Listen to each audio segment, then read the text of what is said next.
বিশ্বকাপের মাঠে যখন ফুটবলের সবচেয়ে বড় তারকাদের নিয়ে মাতামাতি, তখন পর্দার আড়ালে নাকি চলছিল ভয়ঙ্কর এক নিরাপত্তা সংকট। প্রাণনাশের হুমকি, বোমাতঙ্ক, এমনকি স্টেডিয়ামে হামলার আশঙ্কাও তৈরি হয়েছিল। আর সবচেয়ে বেশি হুমকির মুখে ছিলেন আর্জেন্টাইন মহাতারকা লিওনেল মেসি।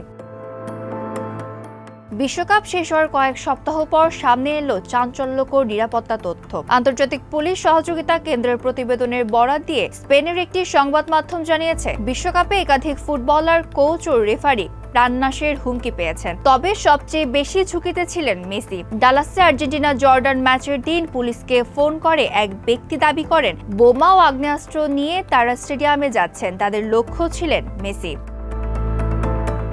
এরপর সামাজিক যোগাযোগ মাধ্যমে মেসিকে বোমা মেরে হত্যার হুমকি দেওয়া হয়। স্টেডিয়ামে বোমা থাকার খবর পেয়ে তল্লাশিও চালায় নিরাপত্তা বাহিনী। রোনালদো, এমবাপ্পে, লামিনে ইয়ামাল সহ আরো কয়েকজন তারকাও হুমকির শিকার হন। আর ফরাসি রেফারি লেতিক্সিয়ের পান প্রায় ৬,০০০ হুমকিমূলক বার্তা।